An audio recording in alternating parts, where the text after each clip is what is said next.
అనుక్షణం ప్రజల పక్షం NNT news కి స్వాగతం. ముందుగా హెడ్లైన్స్. మదనపల్లి గ్రామీణ మండలంలో సోమవారం అర్ధరాత్రి యువకునిపై తుపాకీతో కాల్పులు జరిపిన పూల దివాకర్ ను అరెస్ట్ చేసి రిమాండ్ కు తరలిస్తున్నట్లు వెల్లడించిన మదనపల్లి డీఎస్పీ ప్రసాద్ రెడ్డి. ప్రజా సమస్యల పరిష్కారానికి కలిసి పనిచేద్దాం. ఎమ్మెల్యే షాజహాన్ బాషా సహకారంతో మున్సిపాలిటీలో నెలకొన్న సమస్యలను పరిష్కరిద్దాం. పలువురు కౌన్సిలర్ల తీర్మానం. పాత కక్షలతో వ్యక్తిని హత్య చేసిన అగంతకులు. పొలం వద్ద నిద్రిస్తున్న సమయంలో అర్ధరాత్రి తలపై కొడవలితో నరికి రామచంద్రను హత్య చేసిన గుర్తు తెలియని వ్యక్తులు. కేసు నమోదు చేసి దర్యాప్తు చేస్తున్న కలకడ పోలీసులు.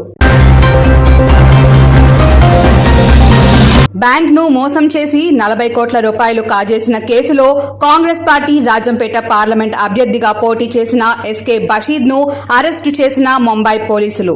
ఇక్కడ డీటెయిల్స్ చూస్తే మదనపల్లి గ్రామీణ మండలం నవోదయ కాలనీలో రాత్రి జరిపిన తుపాకీ కాల్పుల కేసుకు సంబంధించి విచారణ చేపట్టిన తాలూకా పోలీస్ సర్కిల్ ఇన్స్పెక్టర్ ఆధ్వర్యంలో అనుమతి లేని తుపాకీని కలిగి ఉన్న దివాకర్ ను అరెస్ట్ చేసి రిమాండ్ కు తరలిస్తున్నట్లు మదనపల్లి డీఎస్పీ ప్రసాద్ రెడ్డి తెలిపారు. గత సోమవారం నవోదయ కాలనీలో వీరంగం సృష్టించిన యువకులు స్థానికంగా ఉన్న రెడ్డి ప్రవీణ్ గొడవ పడవద్దని అడ్డుకున్నారు. ఆగ్రహించిన దివాకర్ తుపాకీతో కాల్పులు జరిపి ఓ యువకుడిని తీవ్ర గాయాలు పాలు చేసిన ఘటనలో పూల దివాకర్ ను రిమాండ్ కు తరలించనున్నట్టు తెలిపారు. ఈ కార్యక్రమంలో తాలూకా సిఐ శేఖర్ పాల్గొన్నారు.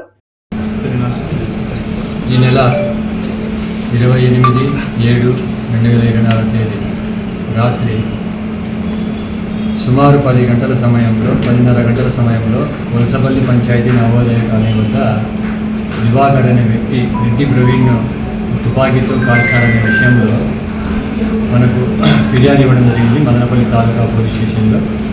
ఆ ఫిర్యాదు మేరకు క్రైమ్ నంబర్ 365/2024 అండర్ సెక్షన్ 109 అంటే BNS కొత్త యాక్ట్, ఇది పాతది 307 IPC 1181 తర్వాత 25(1) ఆర్మ్స్ యాక్ట్ కింద కేసు నమోదు చేయడం జరిగింది. ఎవరైతే తుపాకీతో కాల్చారో దివాకర్, పురుషోత్తం ఇద్దరు అన్నదమ్ములు వీళ్ళిద్దరు. పురుషోత్తంకు 7 సంవత్సరాల కిందట రెడ్డమ్మ అనే ఆమెతో, తమ్మల్లపల్లికి చెందిన రెడ్డమ్మ అనే ఆమెతో వివాహం చేయడం జరిగింది. రెడ్డమ్మ యొక్క తల్లిదండ్రులు భారతి గంగయ్య. ఈ రెడ్డమ్మ సోదరుడి రెడ్డి ప్రవీణ్ ఆస్తి విషయంలో డిస్ప్యూట్స్ ఉన్నాయి. ఇది ఏదో ఆస్తిలో వాటా ఇవ్వలేదనే ఉద్దేశంతో, ఆవేశంతో ఇతను గొడవ పెట్టుకొని అతన్ని తుపాకీతో కాల్చడం జరిగింది. తొడకు, లెఫ్ట్ థైకి గాయాలయ్యాయి. మనం కేసు నమోదు చేశాము. తర్వాత ఈ విషయాన్ని ప్రశ్నించిన ఆనంద్ అనే వ్యక్తిపైన కూడా గొడవతో దాడి చేయడం జరిగింది. అతన్ని కూడా చిన్న గాయాలయ్యాయి. తర్వాత ఈ దినం మన ఎస్పీ గారి ఆదేశాల మేరకు మదనపల్లి తాలూకా ఇన్స్పెక్టర్ శేఖర్, రవి వాళ్ళ టీం అంతా కలిసి బుధవారం మదనపల్లి మున్సిపల్ మీటింగ్ హాల్లో మున్సిపల్ కౌన్సిల్ సర్వే సభ్య సమావేశం చైర్పర్సన్ మనోజారెడ్డి ఆధ్వర్యంలో నిర్వహించారు. ఈ సమావేశానికి మున్సిపల్ కౌన్సిలర్లు, కమిషనర్ ప్రమిళతో పాటు సిబ్బంది పాల్గొన్నారు. బుధవారం నిర్వహించిన సమావేశంలో కౌన్సిల్ సభ్యుల మధ్య చర్చను కొనసాగించారు. ఈ సందర్భంగా చైర్పర్సన్ మనోజారెడ్డి మాట్లాడుతూ మదనపల్లి పట్టణంలో నెలకొన్న తాగునీటి సమస్య పరిష్కారం కోసం యుద్ధ ప్రాతిపదికన చర్యలు చేపట్టినట్లు తెలిపారు. పారిశుద్ధ్య పనులు, వీధి దీపాల సమస్యలు ఉంటే సంబంధిత అధికారులను సంప్రదించిన వెంటనే సమస్యలు పరిష్కరించేందుకు చర్యలు చేపట్టడం జరుగుతుందని స్పష్టం చేశారు.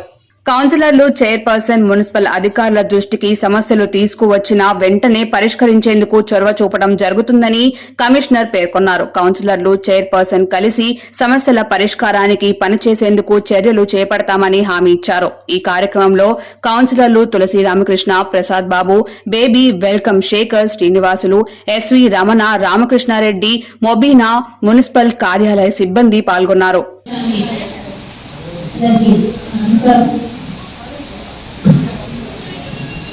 ఈనాటి స్థలం సమావేశం చేసినటువంటి వైస్ చైర్మన్ గారికి, కౌన్సిలర్కి, మున్సిపల్ స్టాఫ్కి, మీడియా మిత్రులకి నమస్కారాలు. అదేవిధంగా సంబంధించి గత 2 రోజులుగా డ్రైన్స్ అన్నిటి డిస్ట్రిబ్యూషన్ చేస్తూ కంప్లీట్గా క్లీన్ చేస్తున్నాం. ఎక్కడైనా వాళ్ళకి సంబంధించి ఏదైనా సమస్యలు ఉంటే డ్రైనేజ్ క్లీనింగ్స్లో కావచ్చు, ఏదైనా కౌన్సిలర్లకు సంబంధిత సచివాలయ వ్యవస్థ ఉంది, వాటి ద్వారా ఇది చేయొచ్చు. లేదు మంచిగా ఎక్కడైనా రిజల్ట్ కరెక్ట్గా లేదు అంటే నేను ఖచ్చితంగా మున్సిపాలిటీలో ఇక్కడ కమిషన్కి ఇది చేస్తే దాన్ని మళ్ళీ క్లియర్ చేయడం జరుగుతుంది. అంతేకాకుండా బాబులకు సంబంధించి కూడా కంప్లీట్గా క్లియర్ చేస్తాము. ప్రతి సంవత్సరం క్లియర్ చేస్తూ ప్రజలకు ఎలాంటి అడ్డువ్యాధులు అనుకోకుండా సీజనల్ డిసీజెస్ లేకుండా చూసుకోవడం మన బాధ్యత కాబట్టి అవి క్లియర్ చేయడం చూస్తే మళ్ళా బహుళ సేమ్ మారింది. దానికి ఏదో బందోబస్తు చేసి ఆ బ్రిడ్జ్ కాడ దాదాపు నేను చెప్పడం జరిగింది. ఆ హోర్డింగ్స్ గురించి ఆ హోర్డింగ్స్ అడ్డం పెట్టి చేస్తే దానికి సంబంధించి ఒక ఇది తీసుకోవడం జరిగింది. దానికి సంబంధించి బ్యూటిఫికేషన్ చేయాలని చెప్పి ఆలోచిస్తున్నాము. దాన్ని బట్టి దానికి అంతా కొటేషన్స్ అవన్నీ తీసుకుంటున్నాము. కొత్త కొటేషన్స్ వచ్చేస్తే బ్రిడ్జెస్ మీద మాకందరికి అదేవిధంగా ఇక్కడ ఒక 2 పాయింట్లు, ఒక 2 7 10 గంటలు madam. 7 point and 17 point 7 point వచ్చి జిఏ బస్. అదేవిధంగా 17 పాయింట్ లో 10వ అంశంలో 17వ అంశంలో సీరియల్ నెంబర్ 10. 17వ అంశంలో సీరియల్ నెంబర్ 10. మళ్ళీ ఇప్పుడు యాదాద్రి ఏరియాలో 1 వీక్ నుంచి కంప్లైంట్ వస్తుంది. కాలువ నీళ్ళు వస్తున్నాయి. అసలు అక్కడ వాటర్ లైన్ ఎవరున్నారో మీరు తెలుసా? లైన్ లైన్ ఎవరున్నారో తెలుసా మీకు? మీరు ఎంత చేశారా? అసలు ఖచ్చితంగా అన్ని తీసుకోండి. ఏ కాదు జాగ్రత్త ఎస్పీడీ సంబంధించి ఇలాంటి నాణ్యతమైనవి మా దగ్గర ఆవులను తీసుకుంటారు. రేపు ఏమైనా చర్యలు అయినప్పుడు దానికి బాధ్యత ఎవరు వహిస్తారు? మీరే కావాలంటే ఎవరైనా టెస్ట్ చేసుకోవచ్చు. లేకపోతే ఇదే మేము ల్యాబ్ కావాలని కూడా పంపిస్తాం. అది ఇది మొత్తం క్లారిటీ వచ్చే వరకు ఈ వర్క్ కొంచెం చాలా దీనికి ఎవరు ఇంజనీరింగ్ సెక్షన్ ఎవరు క్వాలిటీ రెఫర్ చేస్తారమ్మా? ఎవరు చెక్ చేస్తున్నారు? ఇది ఎన్నిసార్లు పోయి చెక్ చేసినారు? యూపీ చెక్ పట్టడానికి ఎన్నిసార్లు పోయినారు? నమ్మకం నేర్పించి వాళ్ళు వాళ్ళెలా తిరుగుతారు మేడం? మనకి ఇంకా హక్కు ఉంది. ఇంకా 10 వేలలు ఉన్నాయి. బాబాసాహెబ్ అంబేద్కర్ గారు ఏదైతే రాజ్యాంగం చట్టంలో ఇచ్చినారో ఆ చట్టం ఇంకా మాకుంది మేడం. ఆయన ఏ హక్కు మాకు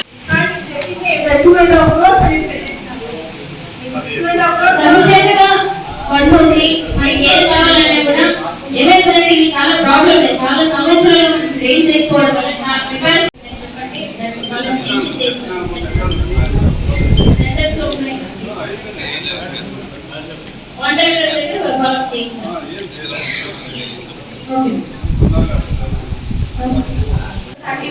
కేజీ నుంచి స్టార్ట్ చేస్తామంటుంది. ఇంతకుముందు ఆల్రెడీ కౌన్సిల్ లో మనం పెట్టున్నాం.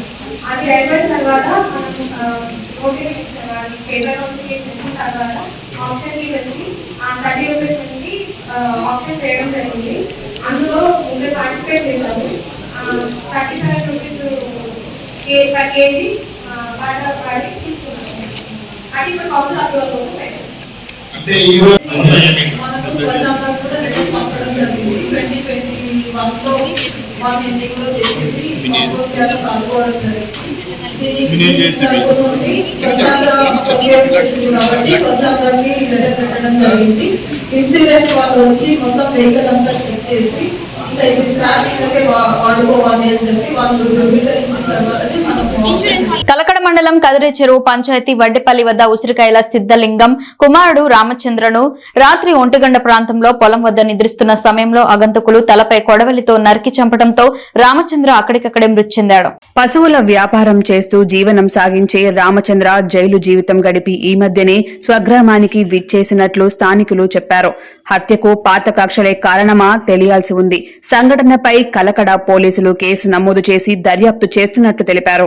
బ్యాంక్ ఖాతాదారునికి తెలియకుండా 40 కోట్ల రూపాయలు కాజేసిన కేసులో 2 బ్యాంక్ మేనేజర్లతో సహా కాంగ్రెస్ నాయకుడు షేక్ బషీద్ ను సైబరాబాద్ పోలీసులు అరెస్ట్ చేశారు.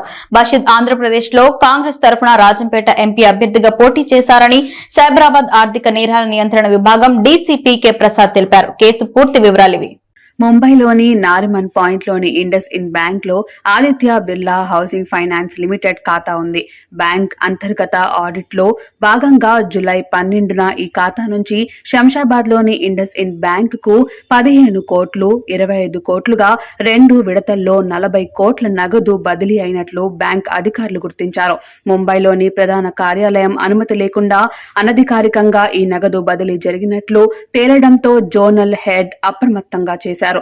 దీంతో IndusInd bank zonal head Manikandan Ramanathan July 19న సైబరాబాద్ ఈఓడబ్ల్యూ పోలీసులకు ఫిర్యాదు చేశారు. శంషాబాద్ లోని IndusInd bank manager Kanugula Ramaswamy, service delivery manager Sapai Rajesh ఈ వ్యవహారంలో కీలక సూత్రధారులు. ఆదిత్య బిర్లా హౌసింగ్ ఫైనాన్స్ ఖాతాలో కోట్లల్లో జరుగుతున్న లావాదేవీలను గుర్తించిన ఇరువురు నిందితులు పక్కా పథకం వేశారు. జూలై నెలలో జూబ్లీ హిల్స్ కి చెందిన వ్యాపారి షేక్ బషీద్ పేరుతో బ్యాంక్ అకౌంట్ ను తెరిచారు. ఈ ఖాతాకు Aditya Birla housing finance cheque RTGS లేకుండా అనధికారికంగా 40 కోట్ల నగదు బదిలీ చేశారు. క్షణాల్లోనే ఈ అకౌంట్ నుంచి జాతీయ, ప్రైవేట్ బ్యాంకుల్లోని 20 వేరువేరు ఖాతాలకు బదిలీ చేశారు. ఈ సొమ్ములో కొంత మొత్తాన్ని వేర్వేరు ఏటీఎంల నుంచి విత్డ్రా చేశారు. కొట్టేసిన సొమ్ముతో బషీద్ 2 టయోటా ఫార్చునర్ కార్లను కొనుగోలు చేశాడు. వీటిలో ఒకటి బ్యాంక్ మేనేజర్ రామస్వామికి బహుమతిగా అందించాడు. ఆ తర్వాత మిగిలిన సొమ్ముతో బషీద్ ఢిల్లీకి పారిపోయాడు. సాంకేతిక ఆధారాలను సేకరించిన పోలీసులు నిందితులు రామస్వామి, రాజేష్ లను హైదరాబాద్ లో, బషీద్ ను ఢిల్లీలో అరెస్ట్ చేశారు. వీరిని జ్యుడిషియల్ డిమాండ్ కు తరలించారు. ఈ కేసులో అరెస్టు అయిన A3 బషీద్ పెద్ద దేశముదురే. ఇతనిపై గతంలో హైదరాబాద్ కమిషనరేట్ లోను, సిసిఎస్ లో జూబ్లీ హిల్స్, బంజారా హిల్స్, పంజాగుట్ట, బోయినపల్లి పిఏసీతో పాటు సైదరాబాద్ లోని నార్సింగి, వికారాబాద్ జిల్లాలోని మోమిన్పేట్, ఠాణాలోనో 10కి పైగా చీటింగ్ కేసులున్నాయి. బషీద్ పలు సినిమాలను నిర్మించడంతో పాటు నటించారని తెలిసింది. సబ్ కలెక్టర్ కార్యాలయంలో ప్రభుత్వ రికార్డులు కాల్చివేసిన వారిని అరెస్ట్ చేయాలని, రెవెన్యూ అధికారుల భూ బాధితులకు న్యాయం చేయాలని సిపిఐ ఆధ్వర్యంలో ఆగస్టు 4న బాధితులతో సమావేశం నిర్వహిస్తాం అన్న సిపిఐ రాష్ట్ర కార్యదర్శి వర్గ సభ్యులు జి ఈశ్వరయ్య ప్రభుత్వ రికార్డులు ఉద్దేశపూర్వకంగానే తగలబెట్టారన్నారు. ఈ దుర్మార్గానికి పాల్పడిన వారు ఎంతటి వారైనా చర్యలు తీసుకోవాలి. భూములు కోల్పోయిన పేదలకు న్యాయం చేయాలని డిమాండ్ చేశారు. లోకేష్ బాబు, చంద్రబాబు, పవన్ బాబు రెడ్ బుక్ లో రాసుకున్నామని అన్నారు. ఈ మధ్య కాలంలో రెడ్ బుక్ లో పేజీలు చించుతున్నారు.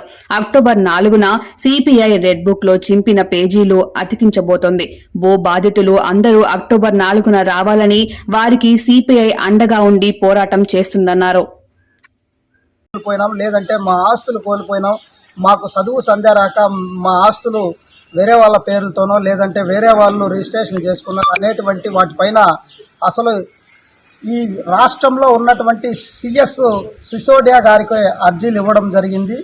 ఆ రోజు నుంచి తండోపతండాలుగా తమ ఫిర్యాదులు ఇవ్వడం జరిగింది. దీనికి సంబంధించి సిపిఐ జాతీయ కార్యదర్శి నారాయణ గారు సబ్ కలెక్టర్ కార్యాలయాల్లో ఫైలు దగ్నమైనటువంటి పరిస్థితిని పరిశీలించి వాటిపైన రెవెన్యూ భూ బాధ్యతలు ఎవరైతే ఉన్నారో వాళ్ళందరికీ న్యాయం జరగాలని సిపిఐ కమ్యూనిస్ట్ పార్టీ మొట్టమొదటగా స్పందించి వీటిని రాష్ట్ర వ్యాప్తంగా ఒక సంచలనం రేకెత్తే విధంగా బాధ్యతకు న్యాయం జరగాలని, దీని వెనక ఉన్నటువంటి ఎవరైతే ఆర్డీఓలు 2 సస్పెండ్ చేశారో అట్లాగే సీనియర్ అసిస్టెంట్ గౌతమ్ తేజ్ను సస్పెండ్ చేశారు. సస్పెండ్ చేయడం కాదు మాకు కావాల్సింది, ఎవరైతే భూ బాధితులు ఉన్నారో వాళ్ళందరికీ న్యాయం జరిగే వరకు కమ్యూనిస్ట్ పార్టీ ఖచ్చితంగా పోరాటం చేస్తుంది. వాళ్ళకి న్యాయం జరిగే వరకు ఈ ఉద్యమాన్ని రాష్ట్ర వ్యాప్తంగా తీసుకెళ్తాం. దాని నాంది కావడానికే ఈ నెల 4వ తేదీన మదనపల్లిలో నిర్వహిస్తున్నటువంటి రెవెన్యూ భూ బాధితుల సదస్సును జయప్రదం చేయాలని, అందరూ తండోపత వేలాదిగా తరలివచ్చి జయప్రదం చేయాలని విజ్ఞప్తి చేస్తున్నాం. సబ్ కలెక్టర్ కార్యాలయం ఫైళ్ల దగ్ధం సమస్య పైన చాలా మంది రైతులు అన్యాయం కావడం జరిగింది. వాళ్ళ రికార్డులంతా కూడా ఈరోజు చాలా ఇబ్బందికరంగా మారిపోయాయి. దీనికి సంబంధించి జాతీయ కార్యదర్శి భారత కమ్యూనిస్ట్ పార్టీ నారాయణ గారు గతంలో వచ్చి పరిశీలన చేసి 4వ తేదీ నాడు పెద్ద ఎత్తున భూ బాధితుల సమస్య పైన ఒక సెమినార్ పెట్టాలని, సదస్సు పెట్టాలని తీర్మానించడం జరిగింది. అందులో భాగంగా ఎవరైతే ఈ యొక్క మదనపల్లి, తమ్మలపల్లి, పీలేరు, పుంగనూరు నియోజకవర్గాల్లో భూ బాధితులుగా ఉన్నారో వాళ్ళందరూ కూడా 4వ తేదీ ఉదయం 10 గంటలకు మదనపల్లికి చేరుకోవాల్సిందిగా విజ్ఞప్తి చేస్తా ఉన్నాము.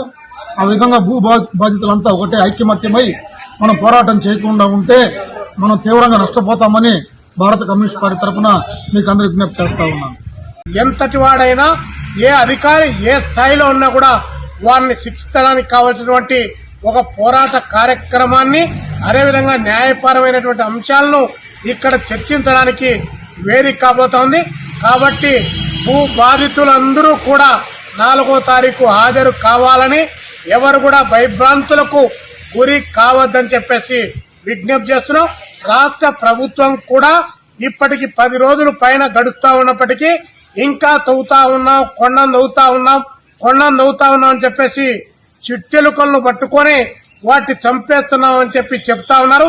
చిట్టెలుకలు గారు ఇందులో ఉండేది తిమింగలాలు ఉన్నాయి, పెద్ద పెద్ద సొర చేపలు ఉన్నాయి. అలాంటి భూ కబ్జా కోరులను శిక్షించడం ద్వారా, వారి భూములను వారికి తిరిగి ఇప్పించడం ద్వారా ప్రభుత్వం పైన విశ్వాసం కలిగించాలని చెప్పేసి మేము విజ్ఞప్తి చేస్తున్నాం. ఇప్పటికే లోకేష్ బాబు గారు, చంద్రబాబు గారు, పవన్ బాబు గారు రెడ్ బుక్ ను ఒకటి మా దగ్గర ఉంది, దాని ప్రకారం చర్యలు తీసుకుంటామని చెప్పి ప్రకటించారు. ఇప్పటికే మాకు చాలా చోట్ల అర్థమవుతుంది. మదనపల్లె గ్రామీణ మండలం వలసపల్లెకు చెందిన యుగంధర్ సొంత పని మీద బైక్ లో మదనపల్లెకు వచ్చి పని ముగించుకుని తిరిగి ఇంటికి వెళ్తుండగా మార్గం మధ్యంలోని పొంగునూరు రోడ్ బోయకొండ ఆర్చ్ వద్ద యువకుడు ప్రయాణిస్తున్న ద్విచక్ర వాహనాన్ని ఓ ప్రైవేట్ బస్ ఢీకొంది. ఈ ప్రమాదంలో తీవ్రంగా గాయపడ్డ యువకుడిని స్థానికులు 108 వాహనంలో వెంటనే చికిత్స కోసం మదనపల్లి జిల్లా ఆసుపత్రికి తరలించారు. మదనపల్లి తాలూకా పోలీసులు కేసు నమోదు చేసి దర్యాప్తు చేస్తున్నారు. అంగళలోని ప్రముఖ ఇంజనీరింగ్ విద్యా సంస్థ మిట్స్ ఇంజనీరింగ్ కళాశాలలో బీటెక్ మొదటి సంవత్సరం తరగతులను బుధవారం ప్రారంభించారు. RRR educational academy president Nadella Dwarakanath, కళాశాల ప్రిన్సిపల్ డాక్టర్ సి యువరాజ్ మరియు మొదటి సంవత్సరం విద్యార్థులు జ్యోతి ప్రజ్వలన చేసి ఈ కార్యక్రమాన్ని ప్రారంభించారు. ఈ కార్యక్రమంలో RRR educational academy president Nadella Dwarakanath మాట్లాడుతూ కళాశాలలో చేరిన విద్యార్థులను మరియు తమపై ఉన్న నమ్మకంతో తమ పిల్లలను ఇక్కడ చేర్చిన తల్లిదండ్రులకు కృతజ్ఞతలు తెలియజేశారు. కళాశాల ప్రిన్సిపల్ డాక్టర్ సి యువరాజ్ మాట్లాడుతూ విద్యార్థులు కమ్యూనికేషన్ స్కిల్స్ ను పెంపొందించుకోవాలని అన్నారు. మా కళాశాలలో నాణ్యతమైన విద్యను విద్యార్థులకు అందిస్తామని ఆయన అన్నారు. కళాశాలలోని విద్యార్థులకు అంతర్జాతీయ స్థాయిలో ఇంటర్న్షిప్లు అందజేస్తున్నామన్నారు. విద్యార్థులు పరిశోధన రంగంలో రాణించాలని ఆయన అన్నారు. విద్యార్థులు artificial intelligence, data science, block chain మరియు మిషన్ లెర్నింగ్ వంటి నూతన సాంకేతిక అంశాలపై అవగాహన పెంచుకోవాలని ఆయన అన్నారు. విద్యార్థులు పరిశోధన రంగంలో రాణించాలని, పరిశోధనలపై దృష్టి సారించాలని ఆయన అన్నారు. మా కళాశాలకు NBA మరియు NAAC అగ్రిటేషన్లు ఉన్నాయని అన్నారు. విద్యార్థులు కళాశాలలో గల ల్యాబ్, లైబ్రరీ, ఇన్ఫర్మేషన్ సెల్ మొదలైన వాటిని సకాలంలో వాడుకోవాలని ఆయన అన్నారు. కార్యక్రమంలో విభాగాధిపతులు, అధ్యాపకులు, విద్యార్థులు తదితరులు పాల్గొన్నారు. అనుక్షణం ప్రజల పక్షమైన న్యూస్ ఇంతటితో సమాప్తం. తిరిగి రేపు బులెటిన్లో మళ్ళీ కలుసుకుందాం. అంతవరకు సెలవు, నమస్కారం.